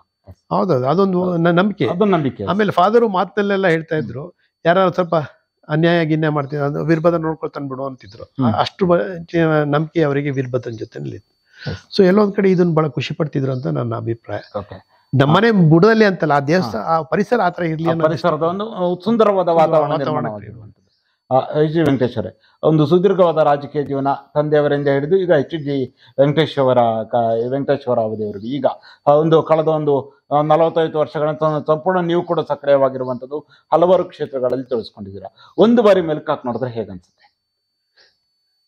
ಸಂಪೂರ್ಣವಾಗಿ ನಿಮ್ಮ ಜೀವನವನ್ನ ಒಂದು ಬಾರಿ ಮೆಲ್ಕು ಹಾಕಿ ನೋಡಿದ್ರೆ ಹೇಗನ್ಸುತ್ತೆ? ಇಲ್ಲ, ವಿಭಿನ್ನ ನಾವು ಸಣ್ಣಕ್ಕಿದ್ದಾಗಂತ ಸಂದರ್ಭದಲ್ಲಿ ಫಾದರು ಕಡದಾಳ್ ಮಂಜಪ್ಪನವರ ಅನುಯಾಯಿಗಳಾಗಿದ್ರು. ಇವಾಗ ಕಡದಾಳ್ ಮಂಜಪ್ಪನವರಿಗೂ ಬಗ್ಗೆ ನಿಮಗೆ ಗೊತ್ತಿದೆ. ಒಬ್ಬ ಆದರ್ಶ ರಾಜಕಾರಣಿ, ಬಹಳ ಪ್ರಾಮಾಣಿಕತೆಗೆ ಹೆಸರಾದಂಥ ಒಬ್ಬ ವ್ಯಕ್ತಿ. ಒಬ್ಬ ಮಾಜಿ ಮುಖ್ಯಮಂತ್ರಿಯಾಗಿ ಸಹಿತ ಹೈಕೋರ್ಟ್ ಲಾಯರ್ ಆಗಿ ಕೆಲಸ ಮಾಡ್ಬೇಕಾಯ್ತು. ಯಾತಕ್ಕೆ ಅಂತಂದ್ರೆ ಅವರ ಲಿವಿಂಗಿಗೆ ಅಷ್ಟು ಸಿನ್ಸಿಯರ್ ಆಗಿರುವಂತ ಒಬ್ಬ ರಾಜಕಾರಣಿ. ಅವರ ಪರಿಸರದಲ್ಲೆಲ್ಲ ನಾವು ಬೆಳೆದವರು. ಅವರು ಕೊಪ್ಪಕ್ಕೆ ಬಂದ್ರೆ ನಮ್ಮ ಮನೆಯಲ್ಲೇ ಉಳಿತಾ ಇದ್ರು. ಆಮೇಲೆ ಅವ್ರನ್ನ ಸಣ್ಣಲಿಂದ ಅವ್ರನ್ನ ನಾವು ನೋಡ್ಕೊಂಡ್ ಬೆಳೆದವರು, ಕಡದಾಳ್ ಮಂಜಪ್ಪನವ್ರು ಹೇಗೆ ಅಂತೇಳಿ. ಸೊ ನಂತರದ ದಿನಗಳಲ್ಲಿ ಫಾದರ್ದು ಇದೇ ವಾತಾವರಣದಲ್ಲಿ ಬೆಳೆದವರು. ಎಲ್ಲ ಖುಷಿ ಕೊಡುತ್ತೆ ನಮಗೆ. ಎಲ್ಲೊಂದ್ ಕಡೆ ಕಡದಾಳ್ ಮಂಜಪ್ಪನವರು, ಫಾದರು, ಇವನ್ ದೇವೇಗೌಡ ಸಹಿತ ನಮ್ಮಲ್ಲಿ ಬಂದಿದ್ದಾರೆ. ತುಂಬಾ ಸಲ ಉಳಿದಿದ್ದಾರೆ ನಮ್ಮಲ್ಲಿ ಹಿಂದಿನ ದಿನಗಳಲ್ಲಿ. ಸೊ ರಾಜಕಾರಣಿಗಳ ಇವೆಲ್ಲ ಪರಿಸರ. ಇನ್ನೂ ಹೇಳಲಿಕ್ಕೆ ಹೋದ್ರೆ ಕಾಂಗ್ರೆಸ್ಸಿನ ನಾಯಕರುಗಳೆಲ್ಲ ನಮ್ಮಲ್ಲಿ ಬಂದು ಹೋಗಿದ್ದಾರೆ. SM ಕೃಷ್ಣ ಇರ್ಬೋದು, ಮಲ್ಲಿಕಾರ್ಜುನ ಖರ್ಗೆ ಇರ್ಬೋದು, ಸಿದ್ದರಾಮಯ್ಯನವರು ಫಾದರಿಗೆ ಬಹಳ ಆತ್ಮೀಯರಾಗಿದ್ರು. ಒಟ್ಟಿಗೆ ಕೆಲಸ ಮಾಡಿದ್ರು, ಆ ವಾತಾವರಣ ಇತ್ತು ಅವರಿಗೆ, ಆತ್ಮೀಯರಾಗಿದ್ರು. ಆಮೇಲೆ ಫಾದರ್ ತೀರೋದಂತ ಸಂದರ್ಭದಲ್ಲಿ ಚೀಫ್ ಮಿನಿಸ್ಟರ್ ಆಗಿದ್ರು ಸಿದ್ದರಾಮಯ್ಯನವರು. ಅವರು ಸಹಿತ ಬಂದು ಫಾದರಿಗೆ ಅವರ ಲಾಸ್ಟ್ ರೆಸ್ಪೆಕ್ಟ್ ಕೊಟ್ಟು ಹೋದ್ರು. ಇವೆಲ್ಲ ಸಂತೋಷ ಕೊಡುತ್ತೆ. ಏನೋ ರಾಜಕೀಯ ಬಿಡಿ, ಕಾಂಗ್ರೆಸ್, ಬಿಜೆಪಿ, ಜನತಾದಳ, ಇವ್ರು ಎಲ್ಲರ ಒಂದು ಒಡನಾಟ, ಎಲ್ಲರ ಒಂದು ಆತ್ಮೀಯತೆ ಸಂತೋಷ ಕೊಡುತ್ತೆ. ಈಗ ನಿಮ್ಮ ತಂದೆಯವರ ಬಗ್ಗೆ ಮಾತಾಡಿದ್ವಿ, ಎಲ್ಲ ವಿಚಾರಗಳ ಕುರಿತು ಬಹುತೇಕ ಮಾತನಾಡಿರುವಂಥದ್ದು. ಹಾಗೆ ನಿಮ್ಮ ಮಕ್ಕಳಾಗಿರ್ಬೋದು, ನಿಮ್ಮ ಧರ್ಮಪತ್ನಿಯರು, ಅವ್ರ ಬಗ್ಗೆ ಹೇಳಿದರೆ ನಿಮ್ಮ ಒಂದು ಜೀವನದಲ್ಲಿ ಎಷ್ಟು ಪ್ರಮುಖ? I am very happy. ಆಮೇಲೆ ಬಹಳ ಸಂತೋಷ ಆಗ್ತದೆ ನನಗೆ. ನನ್ನನ್ನು ನಂಬ್ಕೊಂಡ ಫುಲ್ ನನ್ನನ್ನು ನಾನು ಏನು ಅಂತೇಳಿ ಅರ್ಥ ಮಾಡ್ಕೊಂಡಂತ ಹೆಂಡ್ತಿದ್ದಾಳೆ ನನ್ನ ಜೊತೆನಲ್ಲಿ. ಆಮೇಲೆ ಅವಳು ಹೋಮ್ ಸೈನ್ಸ್ ಗ್ರಾಜುಯೇಟ್. ಅವಳು ಮಕ್ಕಳಿದ್ದಾಳೆ. ದೊಡ್ಡ ಮಗಳು ವಾರುಣಿ ಅಂತೇಳಿ, ಅವಳು MSc ಎಲೆಕ್ಟ್ರಾನಿಕ್ ಮೀಡಿಯಾದಲ್ಲಿ MSc ಮಾಡಿದ್ದಾಳೆ. ಅವಳು ಸೆಟ್ಲ್ ಆಗಿದೆ. ನನ್ನ ಅಳಿಯನೂ ಅಷ್ಟೇ, ಅವನು ಪ್ಲಾಂಟರು ಹೌದು. ಅವನು MBAನ ನ್ಯೂಯಾರ್ಕಲ್ಲಿ ಮಾಡಿ ಅವನದೇ ಬಿಸ್ನೆಸ್ ಎಸ್ಟಾಬ್ಲಿಷ್ಮೆಂಟ್ ಎಲ್ಲ ಬ್ಯಾಂಗ್ಳೂರ್ ಮಾಡ್ಕೊಂಡು ಅವನು ಚೆನ್ನಾಗಿ ಸೆಟ್ಲ್ ಆಗಿದ್ದಾರೆ. ಮೊಮ್ಮಕ್ಕಳಿದ್ದಾರೆ. 2 ಡಾಕ್ಟ್ರು. ಅವಳು ಬ್ಯಾಂಗ್ಳೂರ್ಲಿದ್ದಾಳೆ. ಸೊ 2 ಜನ ಹೆಣ್ಮಕ್ಳು. ಗಂಡು ಹೆಣ್ಣು ಅನ್ನೋ ಡಿಸ್ಪ್ಯಾರಿಟಿ ನನ್ನ ಹತ್ರ ಇಲ್ಲ. ಹೆಣ್ಮಕ್ಳಿಗೂ ಆಪರ್ಚುನಿಟಿ ಕೊಟ್ಟರೆ ಅವರು ಯಾವುದೇ ಮ್ಯಾನೇಜ್ಮೆಂಟ್ ಮಾಡಲಿಕ್ಕೆ ಕೆಪಾಸಿಟಿ ಇದೆ. I am very happy. ಬಹಳ ಸಂತೋಷವಾಗಿದ್ದೀನಿ. HG ವೆಂಕಟೇಶ್ವರ, ಕೊನೆಯದಾಗಿ ಎಲ್ಲ ವಿಚಾರಗಳ ಕುರಿತಾಗಿ ಕೊನೆಯದಾಗಿ ಏನು ಹೇಳಕ್ ಬಯಸ್ತೀರಾ? ಎಲ್ಲೋ ಒಂದ್ ಕಡೆ ಲೈಫ್ನಲ್ಲಿ ಪ್ರಿನ್ಸಿಪಲ್ ಇರಬೇಕು ಅನ್ನೋದು ನನ್ನ ಆಸೆ ಅಷ್ಟೇ. ಯಾರೇ ಆಗಲಿ, ರಾಜಕಾರಣಿಗಳೇ ಆಗಲಿ ಅಥವಾ ಯಾರೇ, ಒಂದು ಎಥಿಕಲ್ ಆಗಿ ಇರಬೇಕು. ಆ ಥರ ಇದ್ದರೆ ಎಲ್ಲೋ ಒಂದು ಕಡೆ ವಾತಾವರಣ ಸಂತೋಷವಾಗಿರುತ್ತೆ, ಒಳ್ಳೆ ರೀತಿಯಲ್ಲಿ ಇರುತ್ತೆ ಅಂತ ಹೇಳಿ ನಾನು ತಿಳ್ಕೊಂಡಿದ್ದೀನಿ. HG ವೆಂಕಟೇಶ್ವರ, ಇದುವರೆಗೂ ಈ ಒಂದು ವಿಶೇಷ ಸಂದರ್ಶನದಲ್ಲಿ ಭಾಗವಹಿಸಿ ನಿಮ್ಮ ತಂದೆಯವರ ಅವಧಿಯಲ್ಲಿ ಮಾಡಿದಂತ ಕೆಲಸಗಳಾಗಿರ್ಬೋದು, ಅವರು ಜನರಿಗೆ ಯಾವ ರೀತಿಯಾದ ಒಂದು ಇದು ಸಪೋರ್ಟ್ ನ ಮಾಡ್ತಾ ಇದ್ರು, ಅವರ ಅವಧಿಯಲ್ಲಿ ಆದಂತಹ ಅಭಿವೃದ್ಧಿ ಕೆಲಸಗಳಾಗಿರ್ಬೋದು, ಹಾಗೆ ನೀವು ರಾಜಕೀಯವಾಗಿ ಬೆಳೆದು ಬಂದ ಹಾದಿ, ರಾಜ್ಯ ಮಟ್ಟದ ಕಾರ್ಯದರ್ಶಿಯಾಗಿ ನೀವು ಮಾಡಿರುವ ಸೇವೆ ಆಗಿರ್ಬೋದು, ಹಾಗೆ ಏನು ಪಕ್ಷ ಸಂಘಟನೆ ಆಗಿರ್ಬೋದು, ಹಾಗೆ ಶೃಂಗೇರಿ ಕ್ಷೇತ್ರದಲ್ಲಿ ಚುನಾವಣೆಗೆ ಸ್ಪರ್ಧೆ ಮಾಡಿದ ವಿಚಾರ ಆಗಿರ್ಬೋದು, ನಿಮ್ಮ ತಂದೆಯವರ ಆದರ್ಶಗಳು ನಿಮ್ಮ ಜೀವನದಲ್ಲಿ ಯಾವ ರೀತಿಯಾಗಿ ಸ್ಫೂರ್ತಿದಾಯಕವಾಗಿದೆ, ಹಾಗೆ ನೀವು ಬೇರೆ ಬೇರೆ ಏನು ಲಯನ್ಸ್ ನ ಜಿಲ್ಲಾ ಗವರ್ನರ್ ಆಗಿ ನೀವು ಮಾಡಿರುವ ಕೊಡುಗೆಗಳಾಗಿರ್ಬೋದು, ಒಕ್ಕಲಿಗರ ಸಂಘದ ನಿರ್ದೇಶಕರು ಉಪಾಧ್ಯಕ್ಷರಾಗಿ ನೀವು ಮಾಡ್ತಿರುವಂತಹ ಒಂದು ಸೇವೆ ಆಗಿರ್ಬೋದು, ಹಾಗೆ ನಿಮ್ಮ ಒಂದು ಕುಟುಂಬ, ಹಾಗೆ ನಿಮ್ಮ ಒಂದು ಸಂಪೂರ್ಣವಾದ ಜೀವನದ ಚರಿತ್ರೆ ಕುರಿತಾಗಿ ಸುದೀರ್ಘವಾದ ಚರ್ಚೆಯಲ್ಲಿ ಭಾಗವಹಿಸಿದ್ದಕ್ಕೆ ನಮ್ಮ ಸೇರಿ ಸಮಾಚಾರ ತಂಡದ ವತಿಯಿಂದ ನಿಮಗೆ ಹೃತ್ಪೂರ್ವಕ ಧನ್ಯವಾದಗಳು. ನೋಡಿದ್ರಲ್ಲ ವೀಕ್ಷಕರೇ, ಇದು ಮಾಜಿ ಶಿಕ್ಷಣ ಸಚಿವರಾಗಿರುವಂತಹ ಶ್ರೀಯುತ ಗೋವಿಂದೇಗೌಡರ ಅವರ ಸುಪುತ್ರರು, ಹಾಗೆಯೇ ಏನು ಜಿಲ್ಲಾ ಲಯನ್ಸ್ ನ ಗವರ್ನರ್ ಆಗಿ ಸೇವೆ ಸಲ್ಲಿಸಿ ಜಿಲ್ಲಾ ಹಾಗೆ ಹಲವಾರು ಜಿಲ್ಲಾ ಮಟ್ಟದ ಹುದ್ದೆಗಳನ್ನು ನಿರ್ವಹಿಸಿ ರಾಜ್ಯ JDS ನ ಕಾರ್ಯದರ್ಶಿಯಾಗಿ, ಹಾಗೆ ರಾಜಕೀಯದಲ್ಲಿ ಸಾರ್ವಜನಿಕ ಜೀವನದಲ್ಲಿ ಕೂಡ ತಮ್ಮದೇ ಆದ ಸೇವೆಯನ್ನು ಸಲ್ಲಿಸಿರುವಂತಹ ಶ್ರೀಯುತ HG ವೆಂಕಟೇಶ್ ಅವರ ಜೊತೆಗಿನ ವಿಶೇಷ ಸಂದರ್ಶನ. ಮುಂದಿನವರ ಇನ್ನೊಬ್ಬ ವಿಶೇಷ ಅತಿಥಿಯ ಜೊತೆ ನಿಮ್ಮ ಮುಂದೆ ಬರುತ್ತೆ. ನಮಸ್ಕಾರ.